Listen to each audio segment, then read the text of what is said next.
you go out into that ring, what's your mindset? What are you thinking? What's going on in your head? Branches and sequels is what we train, recognize situations, okay? And you do that before you ever get into the match, okay? You train the branches and sequel, you set it up, and then you go, you launch, okay? You're not even thinking about it at this point, okay? It's full kazushi, it's full commitment, okay? And either you make it or you don't, okay? But it's full commitment. It's not sampling. You're not gonna sample. Okay, I'm blowing through you. I'm not tsunami.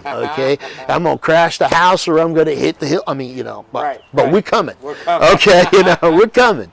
All right, and that's the way it is. Hello, everyone. Welcome to the Movement and Performance Podcast, what is my goal to help people get active and to reconnect with their body. Today, I have with me retired Lieutenant Colonel Gralyn Harris, and we'll be talking all about competition. Gralyn brings a wealth of experience in the realms of wrestling, the military, but I know him best through judo. He was the coach for West Point Military Academy, and I did not go to West Point myself. However, I did get to spend a lot of time training with him through the Hodokan system of martial arts. So I'm happy to have him on today, and let's get right into the episode.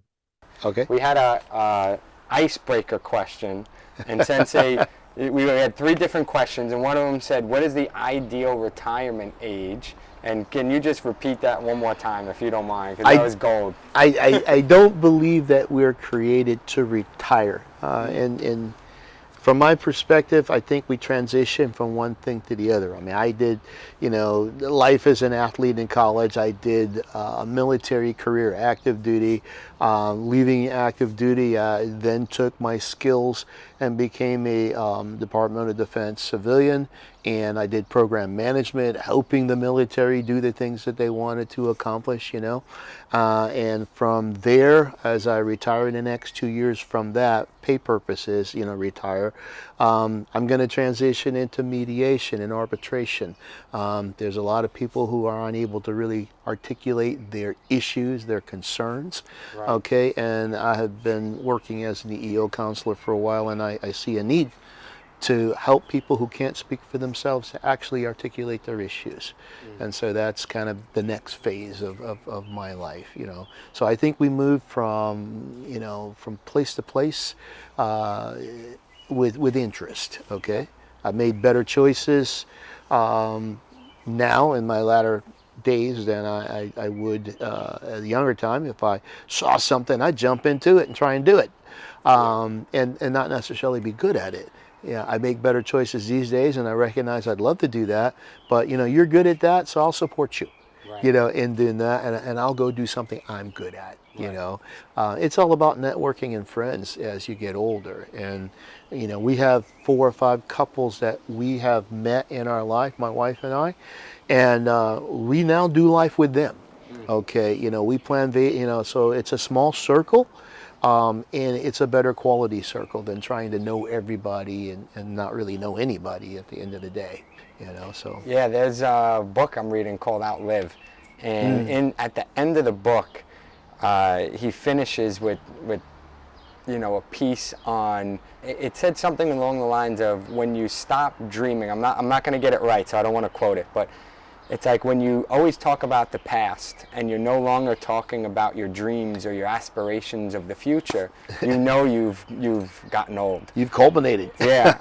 It sounds like, right, like your chapters continuing to grow all throughout life. You're always, it's another dream, another aspiration. How old, if you don't mind me asking? I'm 65 now, yeah. 65, and you just told me about the next thing you're looking forward to. Absolutely. Like, I think that's the key to life right there. And that tied in with retirement nicely, and that just made me think of that when you were saying it. I think the trend in life, we tend to do a lot of things by ourselves, for ourselves in the beginning.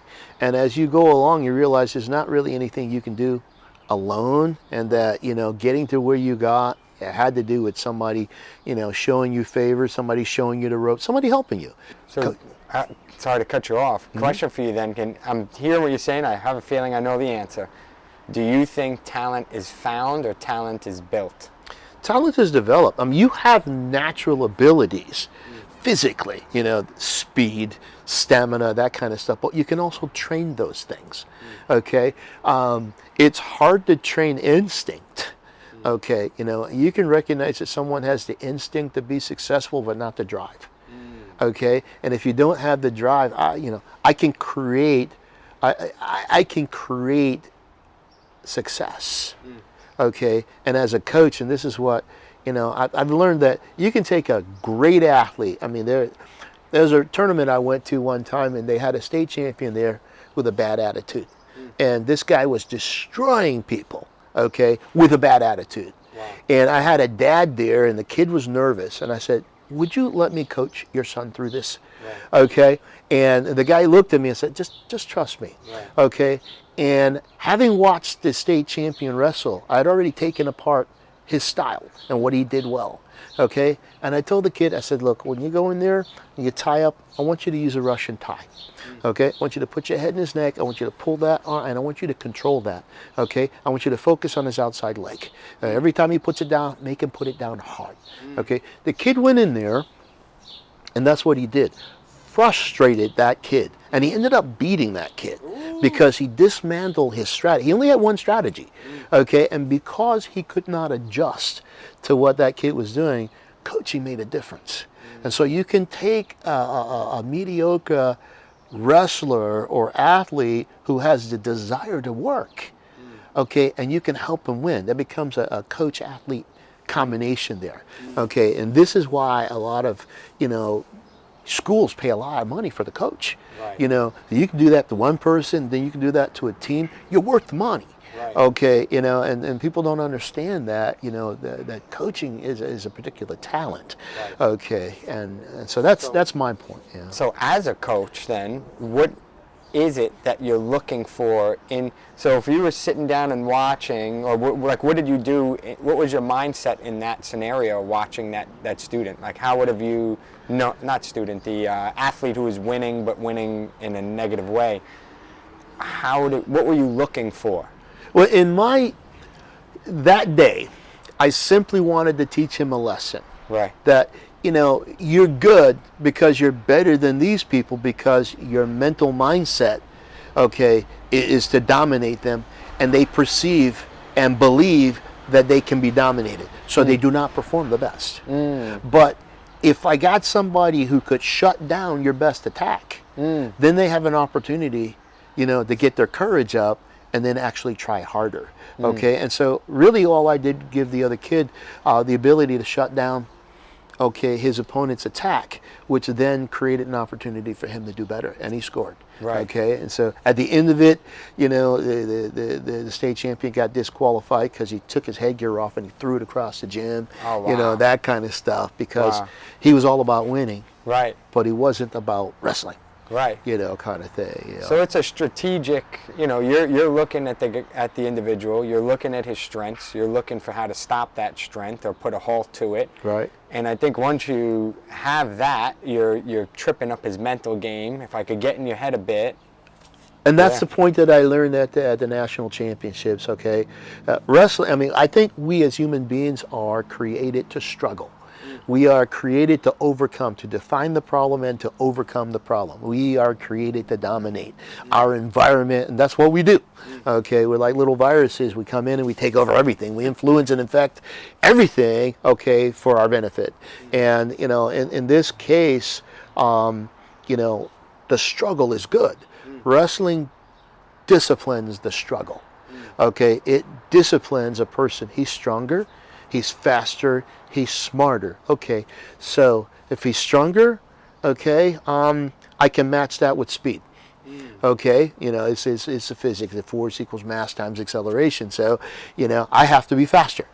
That way, he can't get his arms around me. Okay, and so you neutralize his strengths, okay, and you maximize your strengths, okay, against that. So if he's going to grab me, then I'm going to lower my center of gravity. I'm going to move left and right. He's a straight ahead kind of guy, so I'm going to go around him, okay, kind of thing.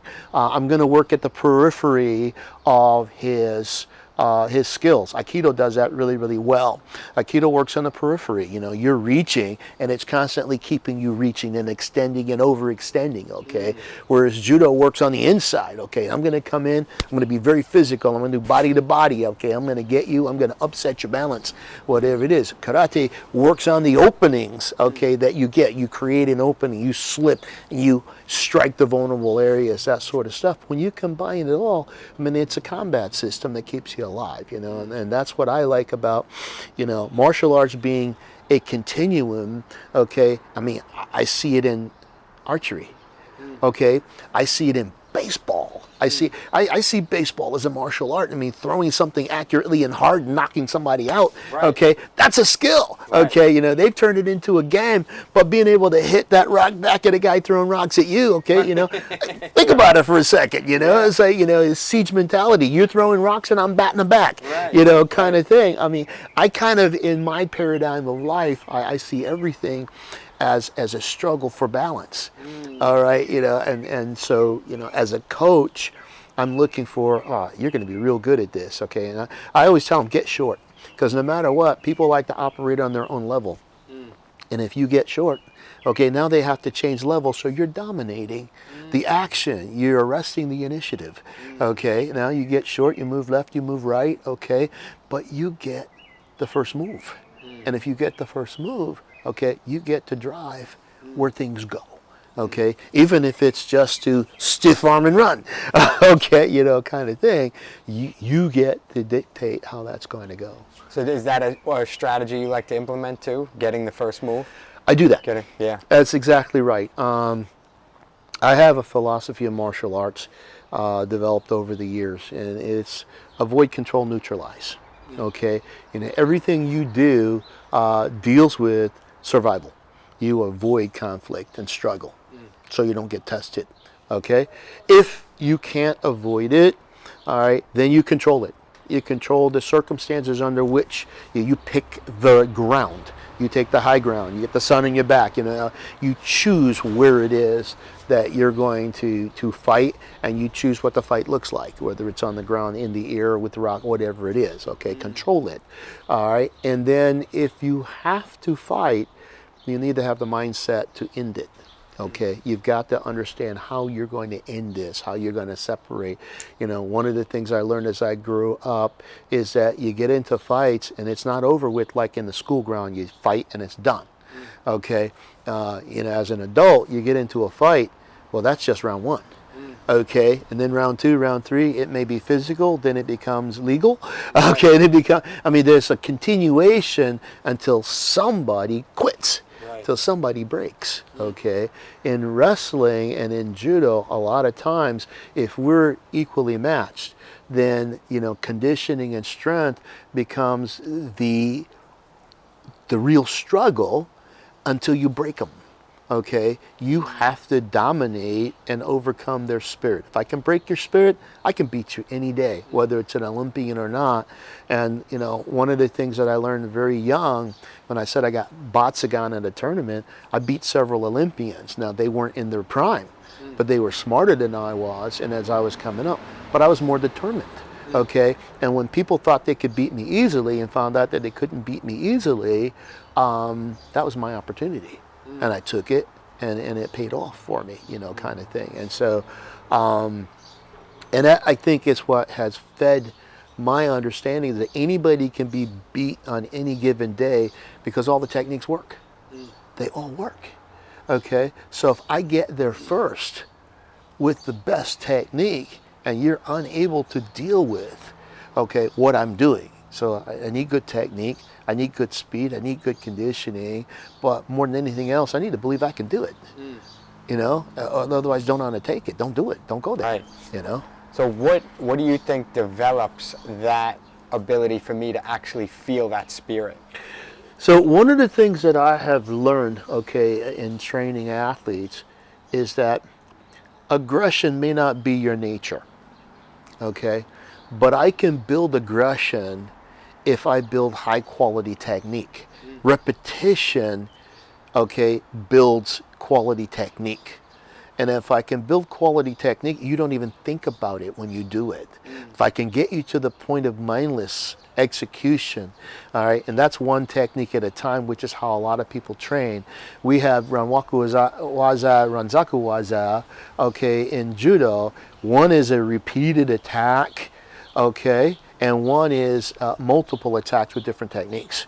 Okay, so I'll hit you in the left corner in the right, you know, and I'll vary that attack, or I'll hit one attack and just keep it going.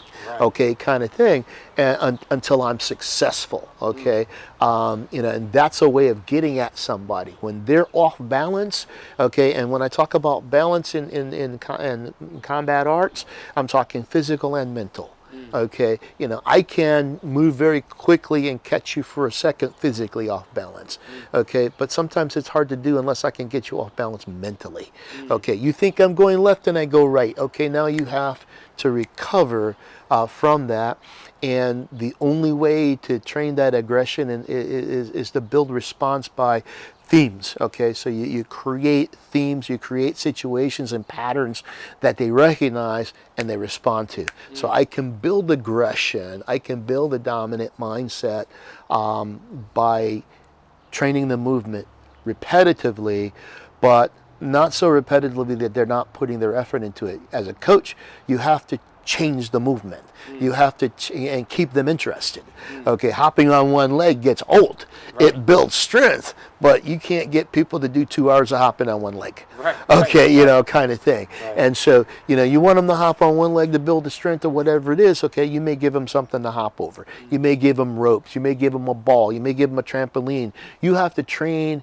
You have to change the way you train that particular desired instinct. So disguise repetition. Exactly. I mean, you know, hey, coach, you tricked us. That was one of the things I hear a lot.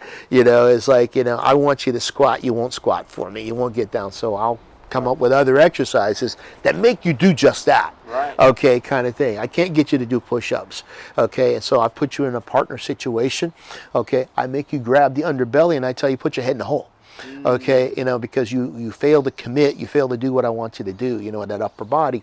Okay, and so I give them something that is a puzzle that they have to work out in order to achieve. And you can tell who's got it and who doesn't have it. Okay, you know, and you put them in 2-person drills or 3-person drills. Now they have to cooperate with one another. Everybody wants to pull their particular load. Okay, and so you get better cooperation when you put them together to do various things. And so that's what, you know, I've learned to do. And it seems like this is something I feel like I've learned from Papa San. You mentioned it a little too, but so you mentioned the technical piece, but then you also said the endurance, the strength and endurance, like who's going to break first. Exactly. And I noticed like Papa San's warm-up, he's always building endurance. It seems like it's always a tool in the back pocket. Endurance is mental. Okay. I guess running. I hate running. Okay. But the one thing I know about running is that it's mental. Okay. There are people who talk about running, and I'm absolutely amazed at the strength of their mind. Okay, they can get into a rhythm and a pace and do that thing all day long. Okay, and it's just mental endurance. Military works on that an awful lot. You know, they'll say, okay, you got a 12-mile hike or 12-mile run, you know, kind of thing. So they'll give me a distance, a direction, and a time to do it in. Okay, and then they'll put a load on my back. Okay, now if you're not mentally prepared to complete that, okay, then you get weeded out. And that's what they're trying to do, is weed you out. Okay, everything's about qualifying or meeting the standard. Okay, and so you set standards that everybody understand. Okay, and then they have to qualify every day. And Papa San does exactly that. You know, he makes people qualify every day. So, you know, we used to have this statement: if you can survive warm up, you're okay. Okay, I mean, you first 30 minutes, we're going to try and kill you. Okay, kind of thing. You know, we're going to put you in situations. We're going to put you in competitive situations. Okay, that make huge demands on your body and on your conditioning. Okay, and I remember, you know, I had taken a break from judo and I went to California, and I had a little pot belly and everything. I'd been in school for a couple of years, and my wife said to the owner of he said, my husband used to do judo. No, she said, my husband does judo. And Sensei Stewart looked at me and he goes, well, what happened to him? Oh, okay, it's like, whoa. He goes, hey, class starts at this time. Why don't you come on by? And I went on by, and I was introduced to Bojuka-ryu and Okazaki-style jiu-jitsu, and I loved it. Yeah. I absolutely loved it, and I was back in again, kind of thing. But you can look at somebody, you're either a martial artist or you're not, okay? But you're never a martial artist your whole life if you stop training, okay? And it's kind of the point that you made. If it's the past, it's over with, kind of thing. So yeah, you got to keep moving forward. You got to practice. You got to keep putting in the effort. Got to. And as you get older, the quality of what you do becomes better because you're much more efficient at what you do. You may not be as strong as you used to be. Right. But the quality of what you do is a lot better. I've gotten older and I learned that I have different reaction times on the left and right. I have different perceptions on the left and right. As age takes a toll on my body, I have to make adjustments. The hip, the knee, the back, that kind of stuff. So what used to be a very easy solution, okay, I can't jump to. As a bouncer, man, I was quicker than everything, kind of thing. Now I leave that up to somebody else, okay? So I'm going to call for help, okay? I'm going to hide behind the table, kind of stuff, because you have to understand what your limits are. And that is a part of growing and developing, is you understand what your limits are. But you only do that if you find them. You only do that if you go after and discover that that's my limit, And then what a coach does is it finds your limits, and then it shows you how to overcome that. I love it. It's I love that it's the point of being in the game, right? You have to be intentional. You're not going to discover it without getting in and playing with it. Right. And that's, I think, in all things in life. Like, you have to get in the arena, because someone might say, oh, I don't have the skill yet, maybe I don't want to. It's like, well, if you start with small competition, because if you're not doing any competition, you're not going to discover it anyway. That's correct. Yeah, I like that. And that kind of touched on before. I was just thinking the piece of progression, right? So you don't have to start at the top. You don't have to be at the Olympic competition, right? No. There's small little stuff you can do, and that helps to build your confidence as well, and helps you to make some of these self-discoveries. But that's called growth. It's growth. And you're gonna make the mistakes. You have to be okay with that. You should make mistakes. Right. Okay. Deal with them. Yeah. Okay. Deal with them. Overcome. So you're sad. You had a bad practice today. Well, what are you going to do different tomorrow? Right. Okay. And you challenge them. I always challenge my athletes. I have a notebook here. I challenge them. Keep a notebook. Yeah. Okay. And that was the thing that I guess was exceptional when I was in high school, is every day after practice, here's what went well. Here's what didn't go well. Here's what's not going to happen tomorrow. Like, a guy whipped my butt. John Rowling used to whip my butt, okay? And he used to do it and laugh at me, okay? And so, one time he'd come in and he would just snap me down, okay? So I'm standing, now I'm eating the mat. I'm standing, I'm eating the mat. So, all right, so what has to happen is he can't get to my head. He can't get to my neck, okay? So John has to deal with the fact that I am hand fighting now. Okay, I'm not giving my body to him, so he can laugh at me, all right? And that's the way it was. Dave Rogers wouldn't give me a thing. These are my partners. I mean, if you wanted something from Dave, you had to take it. Okay, and I'll tell you what, sometimes people used to sit on the wall and just watch and laugh at us, because we would not give a quarter. We would not give anything to one another, okay? Wow. And so at the end of the year, I was the best takedown guy, he was the best escape guy, that kind of stuff, because iron sharpening iron, we complemented one another, okay? And where I was strong, okay, the opposite was his strength, okay, because we trained one another, and I look back on that time, and I look back on that notebook and the progression. I could see the progression day by day by day, kind of thing. And I went to that state championship the first year. I had like a 6-7 record going into the state championship. I had a guy who was a 2-time state champion. First round, he had me on my back, and I was like 22 seconds. But he put me in a cradle, which was like one of the only things I knew to counter to. Okay, so he throws me in that, he turns me upside down, and then I reverse him and I pin him. So I pinned a 2-time state champion, first round at state in my freshman year, okay, and everybody's like, "You're great." No, he put me in the one thing I knew how to counter. Okay, and so that's the reality of it. Okay, if you do not assess your opponent, and understand, what makes them tick, you won't be successful. Yeah. I love that you said the piece about journaling too. It's funny that, in addition to the martial arts, I've been doing PE for many years, and there's a little sidetrack, but still kind of touches into it. A lot of administrators will, mention pieces about writing and stuff like that, like, it's good to have assessment, and that's a whole nother conversation. Yeah. Some that are good, some that are not. But the fact that you're choosing to do journaling, it's reflection. Because a reflection, it is valuable when done right. And so, it's been a good tool for you? Yeah, it's been a great tool for me. I mean, I basically replay the day. Right. Okay, I had a 2-hour session, whatever it is. Okay, I started slow. I get more excited during the day. All right, what made you excited? Okay, what you got you there? My wife looks at me, and I'm walking around on a cane a lot of times, and I'm in pain, and I'm just, I get on the mat, and all of a sudden I'm energized. Right. Okay, I can walk. Right. Okay, the pain is not as important as, and Interesting. the motivation overcomes the sensation. So pain is it's real.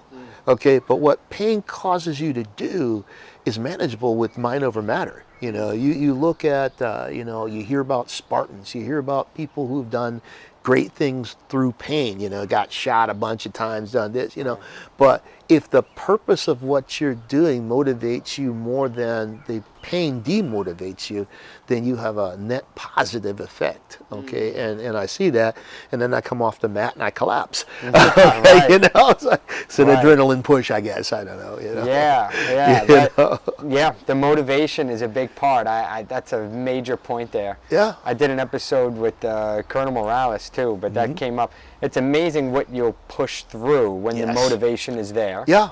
And the mind really plays a big part. So I learned something at West Point. When I got there, the superintendent brought all the faculty into an auditorium, and he says, "Hey, the reason you're here is because you're good at what you do. I know you're good at what you do. Okay, but that's not your job here. Your job here is to inspire and motivate the cadets. Okay, they need to look at you and say, I want to get like you. Okay, so get like me. In other words, model, set the example, be inspiring, okay, to these cadets, because that's what's going to get them where they need to be. So inspire and motivate has been one of my mantras, okay, since being exposed to that. Okay, your model should attract, okay, people to working harder. Okay, you shouldn't have to yell at them and tell them to work harder. They should look at that and go, man, I missed that. Okay, I got to work harder. And it's self-motivating, self-inspiration, okay, that goes on. A coach should do that. I think a good coach should do that. Yeah, I think I had a post once. What's a better motivator or driver, love or fear? And it just seems like, people can debate that stuff, but it seems like, and when I say love, I mean your own self-motivated passion. Absolutely. It seems a little more superior than fear. Oh, absolutely. I mean, people will do anything out of fear, but they won't do well. Right. Okay. At any moment, they'll at whatever moment they could give up, they'll give up. Well, as soon as that stimulation is gone, they quit. Right. That's what I meant. They quit. Yeah. Okay. So you could take a well-trained soldier and have him defend his home, and he's going to do a good job. You take that well-trained soldier, put him somewhere else where he doesn't care about that cause of fight, and what he does is survive. Right. Okay, and we learned that lesson in Vietnam. We've learned that lesson in World War II. I mean, repeatedly, countries learn that lesson. What motivates soldiers to fight in a life and death struggle? It's the guy to their left and right. They fight for each other. It's not about the lofty political goals and that sort of stuff. And it's the same thing. You put them in a room where they train together, have that shared experience. Okay, they're all striving together. Okay, and that's it. And what I find myself as a coach doing when it comes to combat sports is I really don't want everybody in the room. I don't want that negative influence that's going to drain the drive out of the rest of the team. Someone who doesn't do the exercise, somebody who is always hurt, always complaining, etc., will demotivate your team. Right. Okay, and so you have tryouts, you have a number of things where you weed that out, so that you have a core group of inspired and motivated individuals who will push themselves beyond their normal limit to becoming team to become effective. Yeah, I had a professor that would say, if you want to become really good at something, surround yourself with other people who are really good at that thing. Absolutely. You know? And it sounds like hearing, you know, the friendly competition that you had with your guys and what you're just saying about who you're surrounding yourself with is going to be very important on the journey of growth. Well, I think so. I've got a picture on one of the ceremonies that we had, and it is 11 of the 12 guys that I wrestled with. And when you go down the line, what they're doing today, they're leading major corporations, major political, doctors, lawyers. I mean, they have really, really succeeded in life by most measurements, okay? But everything they're doing took a lot of drive and a lot of work, okay? They're willing to do it. I had a student at high school that I was coaching at, and his dad was one of the Fortune 500 Wall Street kind of guys, okay? Really, really wealthy man. And we were talking, and he said when he hired, you know, he's a stock exchange guy with all of those. And he says what he does for hiring is he finds the wrestlers. He says because after a 15-hour work day, they're headed to the gym with their gym bag. Okay, wrestlers are indefatigable. They work hard, and they have a work ethic that you can't create. I mean, you can only tap into. You know, it's true. We got a work ethic. It's so true. Yeah, I've seen that again and again. It's amazing, like how people say, oh, I can't do that because I got a day job. I can't do that. Then you look at some others, it's like, holy shit, this guy's got a day job and kids and this and that, and he's still, you know? Yeah. I mean, you know, it's if you like it, you'll find time for it. Right. If you want to do it, you will learn to do it, you know, kind of thing, you know? And there could be two things there, right? So now it's like, how do you find the motivation and create it? Or sometimes, where do you pivot to what does give you that motivation? So like maybe if you're, and this is maybe for the average person, right, who I'm trying to inspire to just move. Like maybe if wrestling's not your thing, maybe you end up looking around more and you find out, oh, kayaking was your thing. Or absolutely. Like, there's going to be something out there, and it's going to be a combo of the two. It's going to be what excites you, but then also you do have to fuel that excitement. It doesn't just kind of like, you know, happen on its own all the time. I've found people who are not athletic at all get attracted to an athletic pursuit because they like the company. Right. They like the people that do it. And so they invest time in getting to know and learning, you know, that pickleball thing that's happening right now. It's huge because it doesn't demand as much as tennis does, okay? But the conversation, when you go by a pickleball court, it's not competition, it's conversation. Okay, and they're talking to one another, and then they're talking junk, you know, and that sort of stuff. That's the fun of it, okay, the camaraderie of it, okay, but they're getting exercise. They're out there, and I think, you know, if you also like the company, you can be attracted, okay, to these pursuits that cause you to move. But, you know, for me, injuries, overcoming injuries, you know, when I go in and I'm talking to the doc, okay, the doc is my advisor, okay, on how I'm going to get better. And I go in and, doc, my goals are this. Okay, I got one guy, he's telling me I can run by June. That was my, you know, 6-7 months ago when I started. I said, I haven't run since 2012. I would love to be able to run between the neck, the back, everything else. And so he goes, well, you got to work hard to do that. It's possible, but, you know, and so flexibility has improved, strength has improved, you know, that kind of stuff. And, you know, in some cases you wouldn't know I had certain injuries, but in other cases, you know, but it's all about the motivation, okay? I have a goal. Yeah. Would you say that you still have a competitive drive? Absolutely. And how are you able to still dabble in it in this age, even if it's not? Modify your approach. Modify your approach. I still don't feel like there's anybody that can whip me in the martial arts. Okay? You're that guy with the blue jacket. I'm that guy with the blue jacket. Okay? You know, you can try, all right? But, you know, and it might take me a minute. So let's say you throw me the first couple of times. That's fine. But each time you try, it gets harder. Okay? And then it's going to get to the point where it ain't happening. Okay? You know, now my thing is, I'm going to keep getting up and coming back. You may get tired, but I'm not going to stop. And I used to say this, yeah, you beat me, I'm going to beat you up. Okay? I start setting goals that I can accomplish. So if you throw me to the ground, I'm going to be standing waiting for you to get up. Okay? You know, and after a while, with me beating you up, you know, all of a sudden the momentum is mine, okay, kind of thing. Because you see, I set goals that I can achieve. I set goals that I control, okay, and then, you know, you will get wrapped up in it. Okay, it's like a tsunami, you know, the water goes out, okay, and it's nice and quiet. But when it comes back, whoa, baby, okay, you know, that's my philosophy about trying to get goals. I may not be good at it when I start, but I'm going to learn about it. I'm going to learn what the center of gravity is. I'm going to learn what I can control in relation to that center of gravity, and then I'm going to get better at that. Okay, you know, and set time and you go for it. They might win the battle, but you best believe you're going to win the war. Exactly. That is the whole point, you know, and a lot of times it's just showing up. Okay, you know, I won a world championship in grappling in 2015 in South Africa. Okay. 2015, this ain't too long ago. Yeah, it's not too long ago. How old were you then? About 58 then, I guess, or whatever. but competitive spirit. but here's what happened. Okay, I went to South Africa as a coach, not as a competitor. Okay, and while I was there, I met a doctor who said, "Hey, let me massage you for a little bit." And you know, Doc Traum, who was a trauma chiropractor or something to that effect, as with team doctors, he started working on my back and basically adjusting my spine and that sort of stuff. I thought he was pouring hot lava on me, okay? And his manipulation just set my whole body on fire. I literally thought about Miyagi on the movie, right? You know, kind of thing.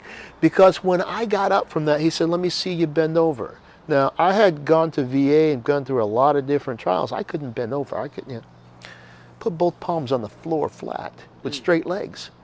I'm like, what did you just do? Right. Okay, kind of thing. And he goes, "I wish I had more time." I'm like, okay. Right. You know, so about that time, you know, I realized there was only 4 competitors in my age group and, you know, whatever it is. I'm like, okay, I'll get out there and see what I can do. Oh, I love it. And, you know, the first guy went down with Kosoto Gaki, the second guy, Uchimata, and the third guy was Kochi. I'm like, dang. Okay, and then I was champion. Only, you know, and like these are, you know, German, South African, you know, these are international competitors. Yeah. You know, obviously it's my age, Right. but the point was they had the moxie to get out there, and so I jumped out there with them and was successful that day. You know, and I'm like, you know, you're only good for the day that you're doing it. Right. You know, Right. kind of thing. But so I appreciate that if you're willing to show up, there is a reward for it. Okay, so that's the motivation. Show up, get it done. There was one big question as we slowly start to wrap things up, but walk me through. Now you said competition, I just have to ask it. When you go out into that ring, what's your mindset? What are you thinking? What's going on in your head? Are you even thinking at all? Are you not? Are you just flowing? No, one of the things that I try and transfer to my athletes is, you don't go out with a clear head, you know, in the sense that I'll react to what that other person does. Because the second you do that, you give them the initiative, and the initiative wins. Okay? So when I go out there, I look at mat conditions, I look at the referee, you know, I've taken all of those things into consideration. And a lot of times I've watched and observed my opponent. I watch the way they walk, I watch the way they move. Okay, whether they're right or left-handed. I used to play this game with my athletes. Okay, we'd sit there and I'd watch them shake hands and say, "There's the winner." Okay, kind of thing. Okay, because you already know the guy who has an intention. Okay, so when you go out there, you have an intent, and you're going to do it. You know, and for me, a long time ago, it used to be arm drag, duck under, you know, foot sweep, you know, that sort of stuff. And I would go out there, and as soon as the referee cleared out of the way, I was on that guy, and I was all over that guy. I was all over his head, his mind, okay, and his body. Okay, all of that went together. Okay, kind of thing. I was beat at that one time, and believe it or not, it was Georgia State Championships. I had won Georgia, Alabama, Tennessee. I mean, year after year after year. Okay, Bruce Toops invited me to Atlanta Judo, and I went up there and had a workout. They had cameras in the corner. They filmed me. Okay. Then I went, and it was the first time my wife ever saw me do judo. Okay, this is humbling. Okay, I went out there, we bowed, I did what I normally do, and got up off the mat. The guy threw me. Oh, wow. Okay, like, what the heck just happened? Right. Okay, he goes, it works. I'm like, what do you mean it works? He's a Lebanese national champion. Okay, so I mean, he came over, he had some training, he was a good competitor, but he studied my films. He studied my films, and he goes, we studied the films, we took you apart. And I'm like, oh, I got you. It works. Right. So guess what? It's a big part of what I do now. Yeah, I study. Okay, I study my opponent. I study the way they move. I study how they think. I listen to their philosophy if I can. Okay, and then I work against that. You know, so you have to be a student of the craft. You know, find yourself a coach that you respect, because here's the purpose of any coach: to make you better. You know, you shouldn't fight your coach. Right. Your coaches have one job, and that's to make you better. Right. Okay, and you should listen to them and just drive on. And if it's not working, find the coach that you respect. Okay, and get that done. Okay, but by the same token, you should respect everybody. Just realize what can be gained, what can be done. Right. By them. And I've learned this has happened in martial arts. Sometimes you realize that you're at the limit with somebody and they have more potential. Send them to somebody else. And we do that a lot. We send people to other people to learn stuff, okay, kind of thing. I can't teach you that, but Sensei Tommy can teach you that. Sensei Ryan can teach you that, okay? Right. And that's what I really like about Hotekan, is that that's what we do, okay? We're all over the world, we're all over the places, but when we have a need for something, we have an expert that we can draw from, okay? And I like that, okay? And we take advantage of that, we leverage that. So one more here. When you are, it's one of the biggest takeaways that I'm getting from you in this whole episode is take initiative, or show up and take initiative. But so you get in that ring, you're going in, you're all over him, like you said. You also studied him beforehand, so your attack is, are you going to use all of your strengths in that attack, or are you going to modify that attack based on his weaknesses? You set conditions for success. You set conditions for success. Let's just say this is a leg attack guy, okay? And so when I present myself, okay, I understand that in order for him to get his legs, okay, he needs to get my body onto his, okay? Then he can use his Harai Goji, Uchimata, et cetera, okay? So from the hips down, okay? So I defeat that, okay? My grips, okay? I'm going to take grips, okay, that don't allow him to turn. Okay, now he may try a foot sweep or whatever it is, okay, but that's one of those extremity things. Okay, so the distance matters, okay, and your ability to recognize situations and create situations that he knows he's going to go for. Okay, so it's kind of like, when you look at, first base, second base, stealing bases. Right. You know how the pitcher's got a pitch and they come off and they take a lead? Yeah. The pitcher, it's that kind of thing. You set conditions where instead of pitching the ball, he's going to throw. Right. Okay, you're going to try and force a mistake so that you can advance. All right, it's the same mindset. It's all about intentionality. Okay, can you beat him? The answer is yes. If he stood still, you can beat him. Okay, he's not going to stand still. So what's he likely to do? Okay, he's likely to move to his left. If he moves to his left, what do you have? Okay, moving in that direction that you can set him up. All right, well, he has got good response. Okay, so he's going to move to his left. I'm going to set something up, but he's going to respond to that. So I need to set something else. Okay, so what's my sequence? All right, and so branches and sequels is what we train, recognize situations. Okay, and you do that before you ever get into the match. Okay, you train the branches in sequel, you set it up, and then you go, you launch. Okay, you're not even thinking about it at this point. Okay, it's full kazushi, it's full commitment. Okay, and either you make it or you don't. Okay, but it's full commitment. It's not sampling. You're not going to sample. Okay, I'm blowing through you. I'm not tsunami. Okay, I'm gonna crash the house or I'm gonna hit the hill. I mean, but we're coming. We're coming. Okay, we're coming. All right, and that's the way it is. You'd be surprised how many people you can simply take a rough grip. Okay, and if I need to wake you up, okay, I'm gonna wake you up. I'm gonna take that grip and I'm gonna immediately. Okay, why am I doing that? Because I want you upset. Okay, I want you like, look what he just did. Right. As soon as you go to the referee, I got you. Right. Okay, I'm not going to be dirty. okay? But I'm going to dominate you so that you're like, is this, is this legal? Okay, if I take 2 sleeve grips and I swing them a little bit, okay, kind of thing. You're like, well, what's he trying to do? Well, he's trying to do a foot sweep, whatever. I don't want to do a foot sweep. Right. Okay, what I want to do is get you thinking, what am I going to do? Okay, kind of thing. I take that and then I let it go and I walk around, and I come back. Okay, that's the whole principle of ki. Right. Okay, I'm going to distract you. I'm going to I just need a moment's lapse. Right. That's all I need. Right. Okay, and I'm going to set conditions for when you're not in the match. Right. Okay, and then it's over. Right. You're forcing the mistake on his end. Absolutely. Forcing him to think, forcing the mistake. Yeah. And that's a trained response. Right. Okay, it's a trained response. I mean, somebody key-eyes in your ear all of a sudden. Okay, your body tenses up. I need you tensed. Right. Because if you're tense, I can throw you. If you're relaxed, I pull the arm, only the arm comes. Right. Okay, you tense up, I pull the arm, the body comes too.